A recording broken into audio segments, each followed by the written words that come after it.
All right, I'm gonna share in the chat the Slido link.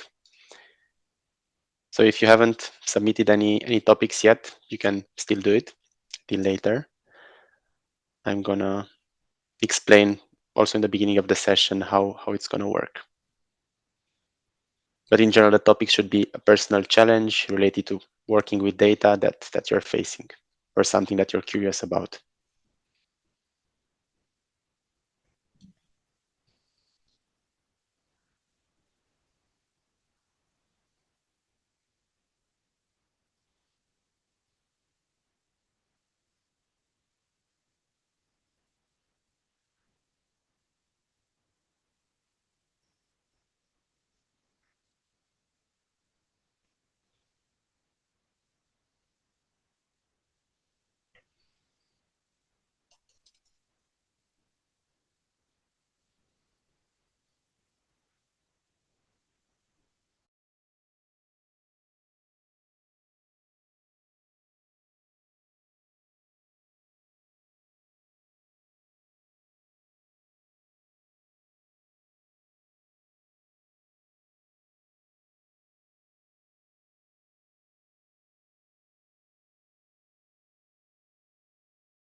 Hello, welcome everyone.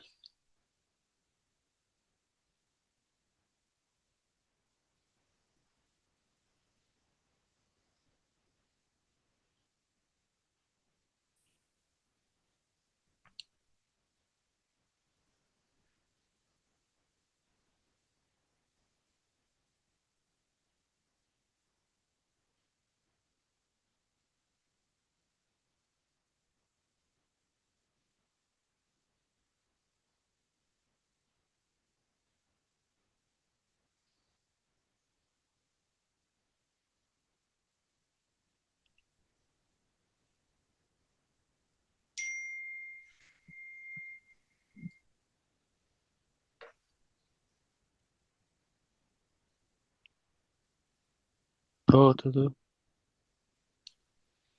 Hello. I'm gonna text Florian now. Oh, here he is.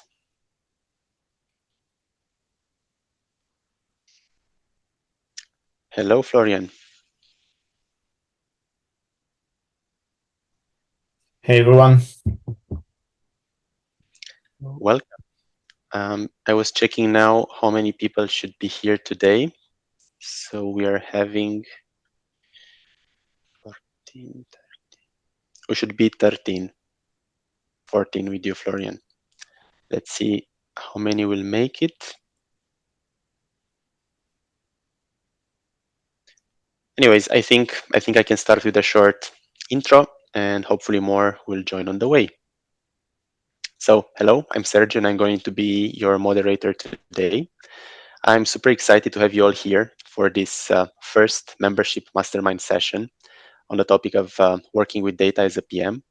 It's a topic that's really central to building great products and quite often challenging. We are lucky to have here Florian Bonnet with us. He's a seasoned product leader and data expert. You might have heard him on our podcast already. If you haven't, I encourage you to check it out. It was one of my favorite from last year. And let me share a bit how this is going to work. The ones who attended already Product Weekend might know the mastermind format. For the others, I'm going to summarize it here. So after this intro, Florian will kick us off with a 5 minutes keynote to inspire and challenge a bit our thinking. And then in the next part, we are going to select 3 to 4 conversation points. And we are going to use Slido for that. I will share in a sec how to work with Slido. But after we select the topics, how it's going to work, for each topic, the person that proposed that topic will get 1 minute to provide some context. on the challenge that they are facing. And then we'll take 9 minutes for all of us to brainstorm ideas, solutions for that person. The goal of each topic is for the person that proposed it to leave with one or two actionable insights that they can apply right away in their work. And we'll see through how many topics we can go. Now, regarding Slido, I'm going to share again the link in the chat. We already have 4 topics proposed. Let me share my screen for a sec.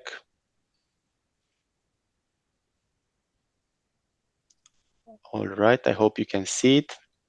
Basically, please open the link I shared in the chat. You will see the topics that were proposed already. Now, also during the keynote from Florian, feel free to submit topics here. A topic should be a personal challenge that you're facing, which is related to working with data or something that you're curious about. I recommend you to submit 1 or maximum 2 topics and then also upvote. Select maximum 3 topics that you'd like us to discuss during this session. You can select them by clicking this thumbs up button. Cool. All right. This is working with Slido. And two last things before, let me stop sharing. Two last things before I pass the mic to Florian. One of them, in this session, it's different to a workshop because I expect all of you to share things, share ideas. And for that, please don't start talking. Raise your hand instead, and I'm going to give you the word. I will try to do it in the order you're raising hands, so that we don't speak over each other. Cool. And while we have an expert here with us today, please, you don't see the link because I'm sending the message. Apologies. Here it is. I sent it to the waiting room. Okay. Everyone here has very good insights to share. We have Florian here, but please, if you have any ideas, anything to share, please raise your hand and share it. We are here to support each other and learn together. So, without further ado, Florian, the stage is yours. Hey, hi, thank you, Sergio.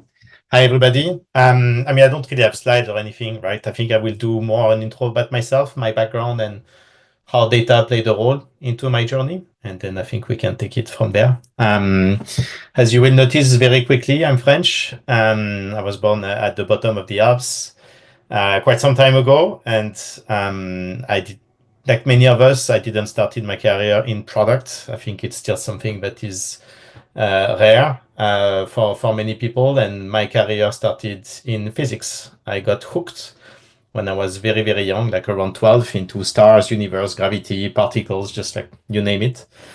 And I only wanted to do one thing in my life, being a physicist, which I managed to do. I got a PhD in theoretical physics in 2009 in Paris, and I got to work in research for 3 more years after that, in Italy and in Germany. And of course, data was a big part of my journey at the time, because although I was doing theoretical physics, meaning building models to explain the fabric of nature, I was also trying to understand how we can measure signals that can prove or disprove these models, because you can build models. If you don't understand if they are the right models for nature, it's useless. And for different events in my life, I started to question myself about my career, about what I wanted to do. And I moved into the business world in 2012, and I started to be a strategy consultant for the Boston Consulting Group, which is one of the top 3 most important strategy consulting firm in the world. And there, for 2 years, I worked with some of the biggest companies in the world to try to help them on some key topics. And there again, data was even more important than in physics, because it was all about understanding very quickly some problems and try to identify solutions and opportunities for this business to grow even more, or to reestablish growth if it was stalling. And I learned there like the importance of having high quality data, but as well to make decisions with partial data, because you cannot wait forever and try to hope that the data is going to show you the path. I think you have to make decision yourself always, And data is here to help you bring more confidence into your decisions, but hoping that data is going to show you the path exactly, it's an utopia and it doesn't exist. After the Boston Consulting Group, I started my career in startups. First as an analyst, so definitely data, at Jumia, who's the leading e-commerce platform in Africa. Very interesting work. I worked for 9 months, high intensity rocket internet venture. And what was funny there is that data quality was really, really bad. Young startup moving very fast, so a lot of things and were not there at the beginning. Also in a market that is very difficult. If you try to sell things in Africa in 2015, there is almost no infrastructure for that. That means you have to create a lot of things from the ground up, meaning you have to do a lot of assumptions. And one example I had, we were charging 10 euros to sell you the beach racket, right? Which is very small. And we were charging 1 euro for the delivery of a ping pong table because ping pong was inside door game. So it was categorized as small because it was indoor, and the beach racket was categorized as outdoor and actually thought to be very big. So these are the kind of things you have to fight with in this kind of settings. I mean, I got like my skills in data analysis even more tuned there. And after that, I moved to Berlin, where I'm still today. I moved to HelloFresh to be head of CRM for HelloFresh in its hypergrowth phase. Another like touch with data. I think here my journey at HelloFresh was, head of CRM, but also product at the same time. And then officially I moved into product progressively. And here I really honed my skill of understanding customers, trying to understand who they are, what they want, how they interact with your product, how your product is delivering performance for the company, not only for the customer. Um, Trying to really understand and develop a system that actually allow you to not waste hours like I did at the beginning on like Sunday afternoon to understand the performance and explain it on Monday morning to your boss, but actually having time to really get inspired, find innovation and not actually struggle to analyze your customer or your product. So I really started to develop a system and I wanted to challenge myself. Is this system working everywhere? So then I started to really work in different companies of like different size and industries. And I worked for a boat rental company called Zizou. I worked at Typeform, SaaS product, B2B or B2B2C almost. In that sense, where I led growth functions, so highly business-oriented roles, but also core product teams, where you really have to understand the depth for your customer usage to develop the product of the future. And today I'm working at FintechCure. We are a B2B payment solution based in Paris, and we try to develop innovative payment solution based on bank transfer to really allow like big companies, like big enterprises, to transact with small businesses in a better way because credit card has its limitation, and these companies in these transactions have a lot of issues that we hope to resolve. And there again, data is super important. First, because of fraud, you need to understand people. Are they paying for legit reasons? Are they the people that they say they are? This is very important, highly regulated industry. So you cannot do everything that you want and you have some duties.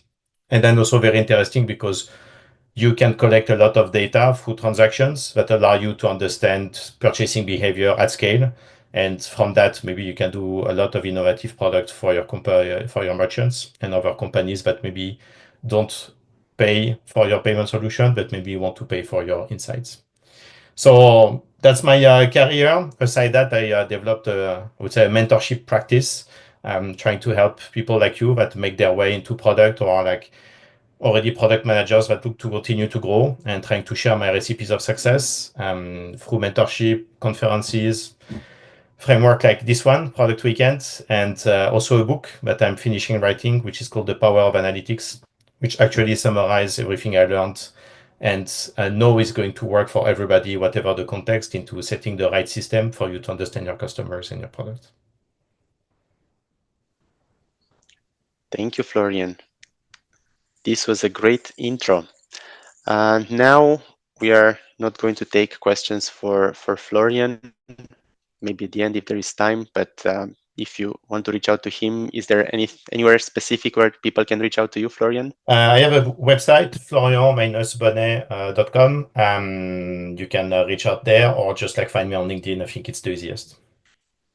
Perfect. Maybe you can leave that link in the chat. That would be great. Till then, I'm going to share again my screen, and we will go through the questions that were raised. I already see many more. I think we're at 8 or 9 so far, 8 questions. Let's take maybe 1-2 more minutes maximum. So at 46, we stop submitting questions. I will close the Q&A and we'll start focusing on voting. You can already start voting if you submitted your idea.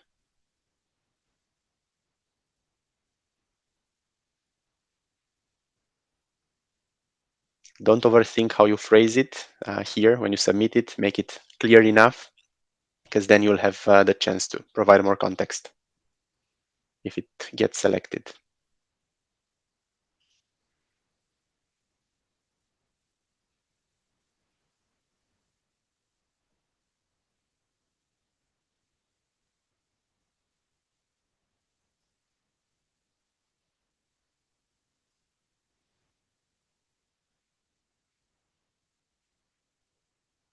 Okay, 1 more minute left to ask questions.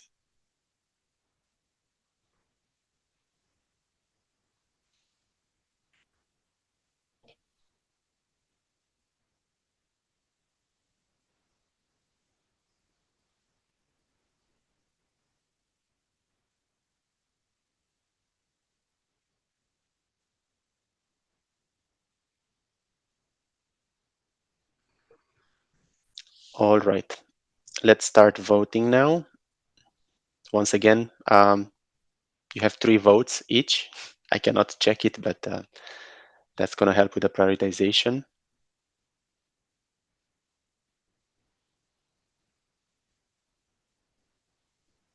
Hard to stay neutral. I would like to vote as well. There are some interesting topics here.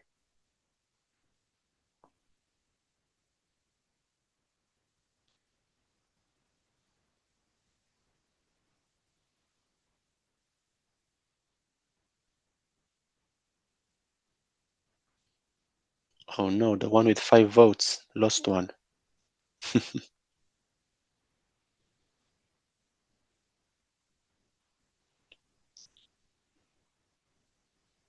All right, and I think we can start with the first one. You can still maybe vote a bit, but we can start discussing it. So I selected it. So when you don't have a data analyst and you're all alone with Firebase, what would be your advice? Now, Ruben, you can take the floor a little bit. Let's say keep it under a minute to provide more context, and then everybody can raise hands, and yeah, we can try to solve your challenge. Yeah, a minute is enough. So it's like that. We don't have a dedicated data analyst yet. Our architects start to define the Firebase strategy, and now the product owners are defining the KPIs and with the help of the developers define the events. But this is a full-time job to see if the events are okay, if they are well defined, what to measure, everything that a data analyst should do. So until we convince the organization that we need a data analyst, what will be the advice? All right, now you can start raising hands. I'll give you the word one by one.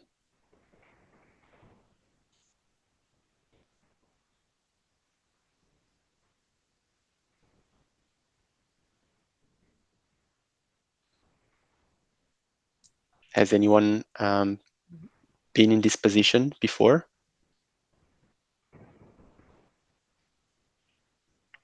Lucky ones.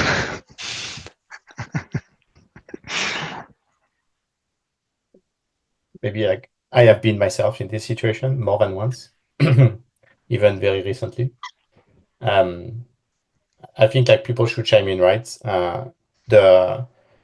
The question, I mean, I would say a point and then a question. I think when you say it's the role of the data analyst to define what we should measure, I would say actually no. like as product managers, you are in a lucky position. You can actually control what is getting measured, how it's getting produced, and you should be the custodian of your own data.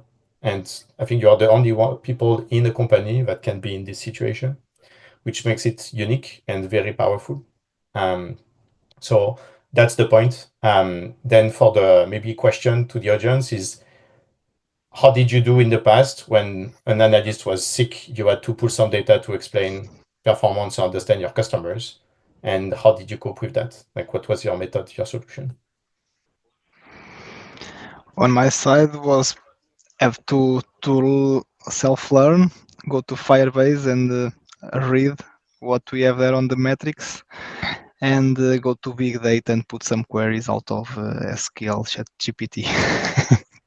To be the most truthful was that, but sometimes we struggle on technical difficulties, or we don't have all the parameters and now the parameters are disappearing. So what now? What do I do? So we go to YouTube, or I have to search all the internet for that, and this take a long time to achieve a good result. That's the real pain.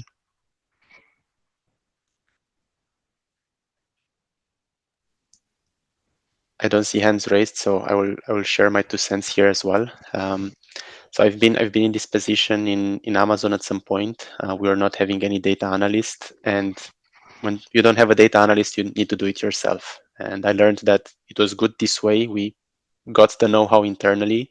I'm assuming you're not alone here. There are other people in your role, so you can learn together, share things, delegate a bit to each other, and ideally long term, once you have the know-how, you'd be able to share, okay, doing the data part takes this many hours per week, let's say. And with a data analyst, you can try to phrase a return of investment, let's say, if a person would be hired. So that's the long-term approach. And I see a hand raised by Florian. Yeah. I think for me, the blueprint should be don't boil the ocean. It's really hard to understand your customers, your product. And if you try to measure everything at the beginning and not start, you will actually fail because it takes a long time. At HelloFresh, when I took the referral program, there was like 50 dashboards. I killed 50.9.5. I kept one dashboard, but actually it was measured wrong. And we had to restart from scratch. It took us like 4 months to really be in a good place, right? And we had the data engineer in the team, data analyst, so we could go very fast. I think what you should understand is what is the structure of your KPI, and we can talk about KPI trees at some point if you want. Like, what's the most important KPI that you should measure now, and try to measure it and automatize the dashboard for it, so that at least for that, you just need to look at the dashboard. You don't need to do any query. And then you want to explain the movements. What are the 2, 3 other KPIs I need to explain 80% of what's happening? Focus on that, right? All the rest, you won't have the answers now. Either you do the work yourself and you're going to spend a lot of time. You're going to learn a huge deal as well, which is great.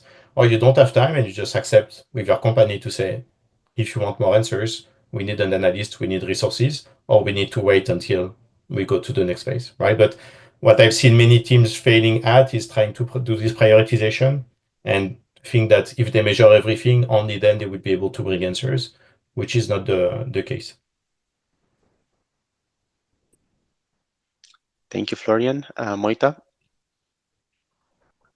I think the main thing I would mention is simplify, very similar to what Florian was saying. Focus on what's maybe the 20% that will give the 80% of the results, and make sure that you get a good track of that specific metric or that couple of metrics instead of everything. That's one. And the second is just a reframing that you may see it as a like complaining that, oh, we don't have a data analyst, so we're not empowered, we don't have the resources to do our job. Or you can look at it as, I have more responsibility, I have more things that I can impact, and now you can also like show that work, that extra work that you're doing to the stakeholders, to your leadership, and like communicate, story tell that you're also taking that part, so you're not just a product owner managing the backlog, you're also thinking about the impact. You're also looking at metrics, doing data analysis. So reframe that as an opportunity to have a bigger impact in the company. Thank you. Joanna? Yes. Sorry, I barely ever use Zoom. Okay, I managed to lower the hand. Good.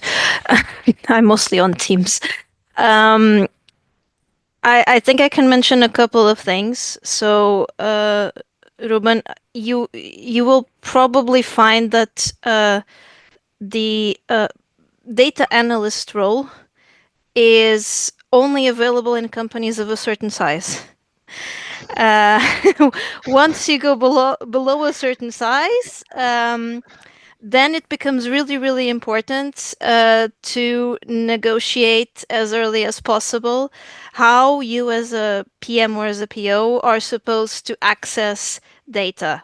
That typically means having a discussion about the systems in place, if they are in place, or which systems we are going to implement if there's nothing in place yet. And sometimes that can be a tough negotiation, but it's one well worth your time, because at the end of the day, if you manage to land in a setup where you might still need occasional input from more technical people, but it is done on occasion, not on a recurring basis, then you will feel much more free to do your job without having to constantly ask for data analysis time or development time. So if you can, have that discussion. If it's not possible, then perhaps contemplate if there are workarounds. Sometimes it's possible. I don't know in which kind of company you work, so this might not be too useful, but sometimes you're able to get additional data from other sources in a more independent way. Thank you, Joanna. So I don't see more hands raised, and it's been exactly 9 minutes now. So a question back to you, Ruben. Do you feel like you got one or two insights from this chat? Yes, definitely. Some of the things I also have tried, so it's a good approach. I like the Moita's suggestion. I have done exactly that, but on the other way around. I built with the help of a trainee. We managed to get a trainee some dashboards, and now we are selling the feature to the feature owners. Look, this is how the users behave with your feature, and now they want more and they want more. So we'll try to have them finance the data analyst. Let's see. All right. Now the next topic is actually also yours, Ruben. Sharing my screen, so this one is answered. This is the next one, also with 4 votes.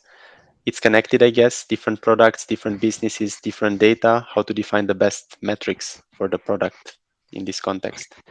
Is exactly that. So if we switch context, I'm arriving to a new product. It's a different business. We have different data sources. So I'm just new now. What do I do? How do I define what will be the best data for this or for the feature? It could be a feature that they have to bring revenue and I need some kind of data, or a feature that it's an hygienic factor and is free and we are trying to offer that to the user. What's the data? So what's the process to define the KPI tree or the KPIs that I will measure, like what we have said before. What is the 20% that will bring 80% value on the data?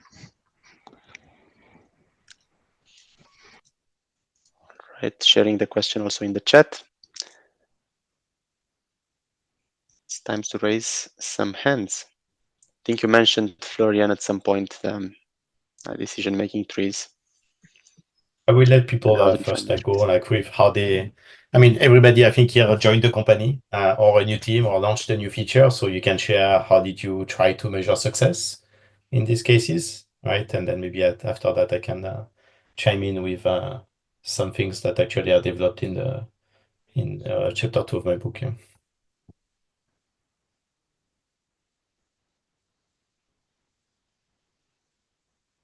All right. Any input? How did you handle this? You joined a new team, new company.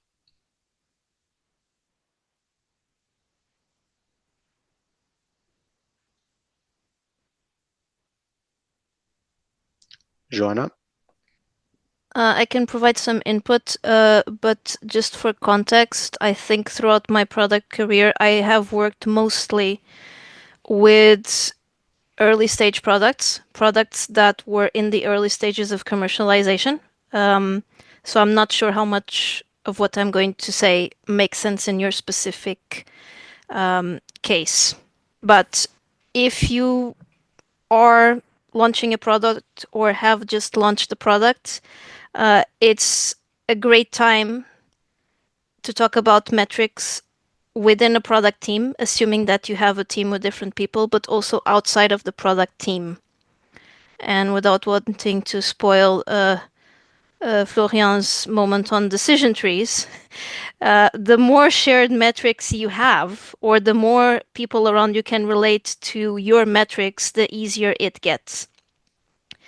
If you just gave an example of how much revenue is my product bringing. Okay, so as an outsider, I'm assuming that revenue is probably going to be one of the metrics. It might have been something else. You might be going for growth instead of revenue, but okay, it's revenue, it's monetization. You also mentioned something about a free tier product that maybe you're trying to convert into something else, so that also gives some possible indications of PLG. My hope is that the other teams working on the same product are aware of those metrics as well as you are. And if they are not, it's worth trying to do some stakeholder alignment. Because if you are going to measure X and everybody else is focusing on different letters, it's going to be quite an uphill battle. Thank you. Moita? I have something. I mean, it's more a generic onboarding note than data, but it applies to the context where you're entering a new team or a new project or whatever. It's just like ask a lot of questions. You can play dumb, especially when you're starting. It's okay to be dumb and to ask them questions. So, like, ask everyone around what's the metric, what are we measuring. You may uncover that actually no things are being measured. So then you need to ask what's important, what moves the needle, what makes people happy. Maybe this is not, in some situations, you can also understand this from conversations, more like what do people talk about. And yeah, I mean, just ask a lot of questions and try to be honest that you don't know. And just the fact that you are thinking about this, that you're bringing the questions about metrics from an early stage, it also shows that you care and that you know what you're doing. So yeah, that would be the more onboarding generic advice. Thank you, Moita. I see no other hands raised. Maybe you want to share your framework, Florian? Yeah, actually, if you go to my website, if you go on the section book, you can download chapter 2, which is exactly about North Star metric and KPI trees, which explain how you can construct a KPI tree that is coherent for you. So maybe some elements here. I think whether you start in a new team, you launch a new product, you launch a new feature, you should always ask yourself, what are the two metrics that I should measure? One is indicating that customer is using or liking what you launched. And is this having a business impact, right? The correlation between the two is not always obvious. So you should try to measure because there are some things that, feature are going to be used and it's going to generate retention, right? The direct link between usage of a feature and retention, you measure it by having like control groups and etc., but it's not like a direct link. Because people click on that immediately, like after I can see an action, but is retention. Now retention is developed over a long time, right? So on the customer metric, I think normally you should know because you build something to answer a problem of a customer, right? So you understand what actions you want them to take from your product, from your feature. You can measure if they like to use it or not. So I think it's more straightforward. Then you want to understand what is the path that is going to bring customers to do that final action, right? And to do that, really it's about like just going through what are the steps in the product that people need to do. They need to go from point A to point B. They need to click on this, on that. They need to read certain message to understand the actions they need to do. Maybe we have some operations. Like if you look at Amazon, they need to deliver the product. What are the steps to deliver the products? And progressively you will understand what is the operational process and the path of your customer or the objects of interest for your customer. And that will build your KPI tree, right?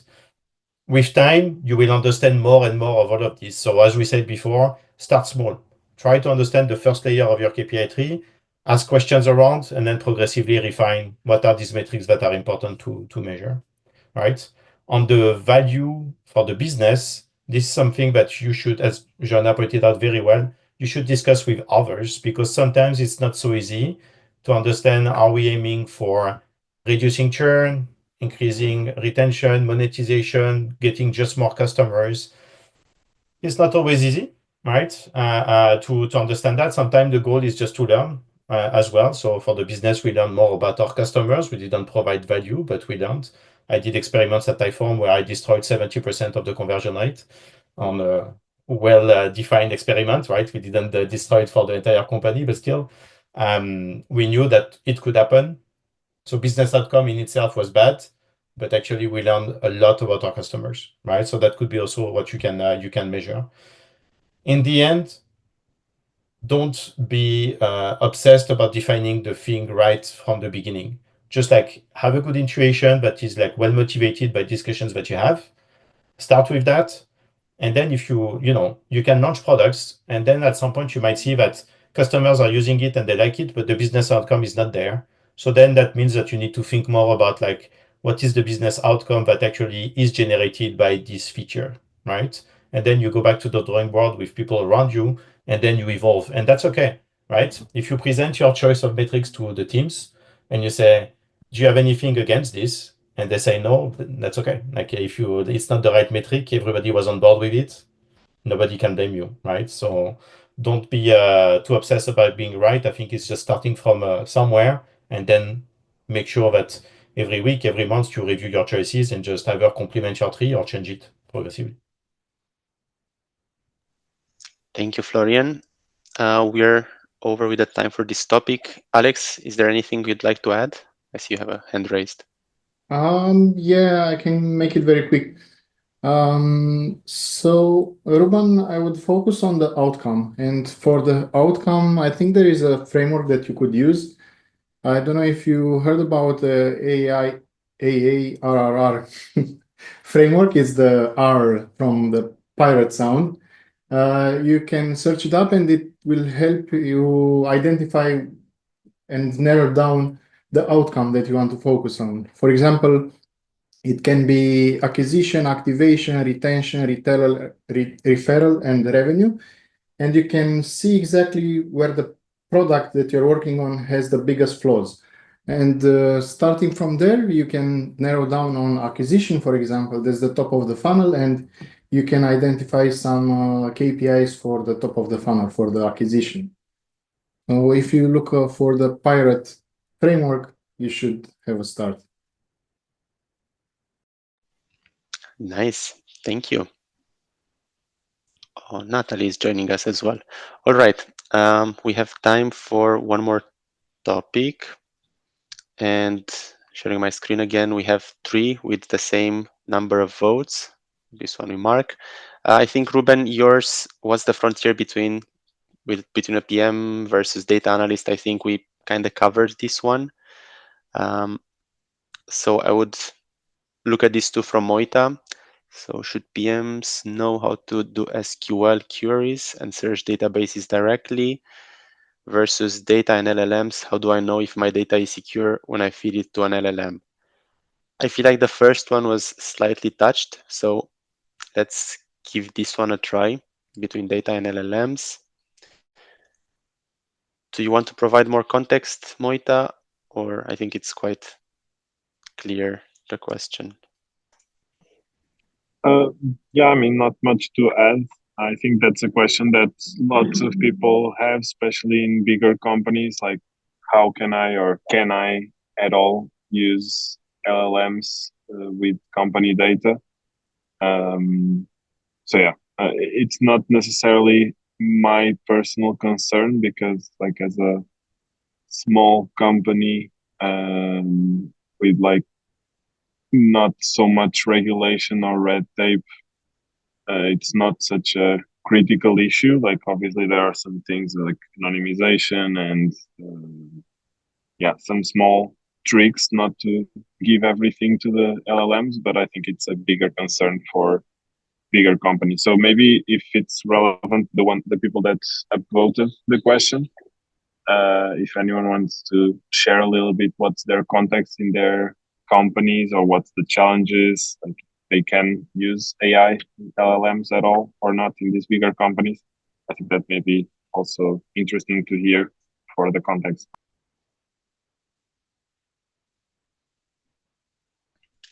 Thank you for the context.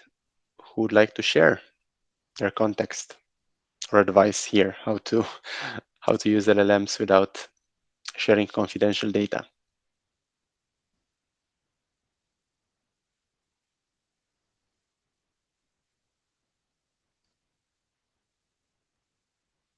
Is it maybe using LLM within their professional context, whether internally with internal data or like to build product for their customers?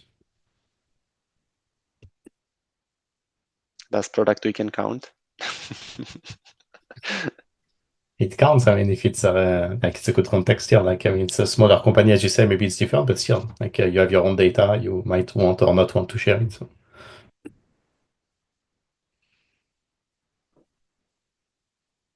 I can say that after coming from Amazon, where it was forbidden to even open ChatGPT, you're getting a warning when you're opening the website, and then your manager was contacted and all these things. I was very happy to use LLMs for everything in Product Weekend.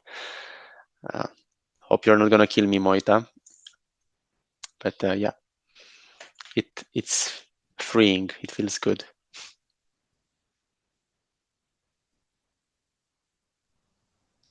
Joanna? Yes, I'm not sure if I'm going to answer the 100% the question, but what I can share is there are different sides to this. One obvious side, and I think Moit already mentioned it, is it was always good practice, regardless of whether it was an LLM or an API or something else. You don't expose the production database. That's kind of obvious, but it's also worth mentioning. So, work from a different database, different environment, include anonymization whenever you have to and whenever you can. And just be very much aware of the kind of company you are working in and the kind of industry. I mean, I also have worked primarily in highly regulated industries. It's not impossible to use LLMs, but you have to become a lot more, if you will, philosophical about your approach. Much more hypothetical, much more vague. Yeah, and just take it from there because yeah, don't forget that whatever you put into it doesn't have to be ChatGPT, but it can be ChatGPT. Whatever you put in there can be queried by someone else. So keep that top of mind. Thank you, Joanna. Florian? Yeah. So I think there is data and data, right? Not every data is worth protecting. And then there is different LLMs. And as Joanna said, like there is the industry in which you work. I work in a fintech. We are regulated by the Banque de France. So definitely it's hard. I think like a generic approach to this problem is ask you have some legal, maybe compliance team or data security people in your company. Even if you are small, there is somebody that plays this role. Sometimes they're just contractor externally. They are the ones that will determine with you what you can do, which sometimes can be temporarily play with the tool, but avoid sharing, for example, customer names or revenue, right? But aside that, you can everything is game, and then they explore a bit more, and then they say, okay, actually there is more or there is less. So I think they are the only people that can really tell you. Like at Typeform, we launched the first AI feature for our customers early 2023, like January, February. So at the inception of really ChatGPT explosion, and the APIs being accessible for us. So we were like, every day talking to the legal team of what we could do and could not do in that area. And that was okay, right? As long as you have a closed loop, you just understand what is feasible, and sometimes you just backtrack. That being said, you have also like these tools, they all evolve to allow like more protection. So for example, like when you talk with ChatGPT, you can say like that this data is not actually stored, right? Especially on the paid account. On enterprise accounts, they can afford specific data protection models as well. For example, Perplexity on their enterprise account, they only store the data for 7 days, right? But then they have overflows somewhere else. So these are things that can allow you to like play more with these tools internally or for your customers or not.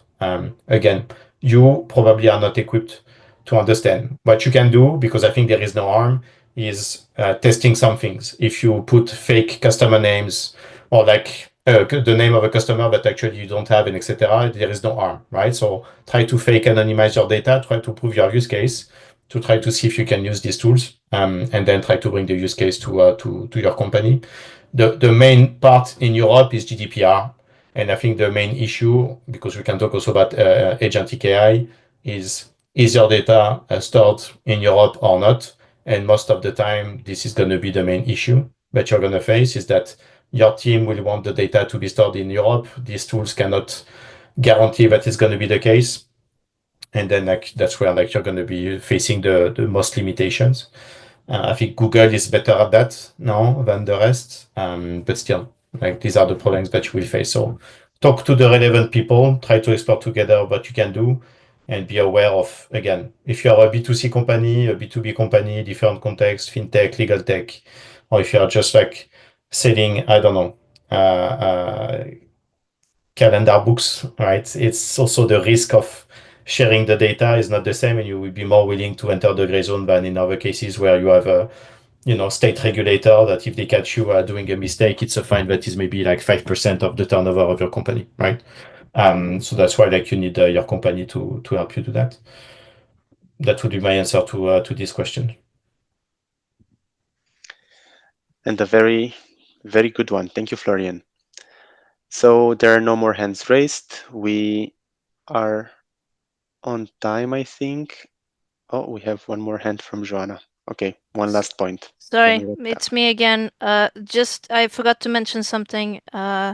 Whatever you do, if you find yourself in a situation where you don't have access to legal counsel and you're not sure, please do not ask the LLM about whatever concerns you might be having about its usage.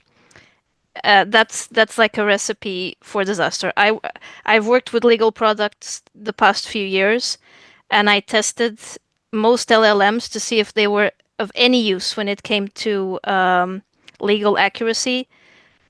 They're not. Don't go down that road. That's that would be my personal advice based on my experience. That is very good to know. Thank you, Joanna. All right. So that was it. We got to discuss 3 topics. Any closing remark from your side, Florian? I mean, when it comes to data, I think the key message is, again, like, try and play around and always try to automatize as much as you can, right? So everything that you will do at the beginning is going to be manual. We even talk about LLM, but you will explore manually and then you will automatize what you do. Just never be afraid to learn a new skill. I'm very data oriented, but for me, like every time I take a job, I just build my KPI tree, North Star metric, what is the data we produce, where is it stored, how is it used, try to measure my performance. That's a solid foundation to understand your company, your product, your customer, and what you do. Just know that it never happens in a week, very rarely in like a quarter, right? It's like 6 months to 12 months journey to be in a place where you can finally be fully automatized, in control of what is happening, right? So don't be scared to just make little progress at a time, and don't try to boil the ocean at the beginning and be frustrated in the process. Thank you. And thanks again for joining us, Florian.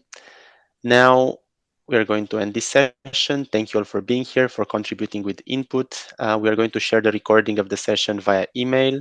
And if you still have questions that you want to discuss, whether it's related to data or not, in a mastermind format, you can always use the Slack channel. That's why we are here, and we are here to support each other. So thank you, and have a great rest of the day. Bye-bye. Thanks, everybody. Have a good evening. Thank you, guys. Bye-bye. Thanks. Bye. Thank you. Bye-bye.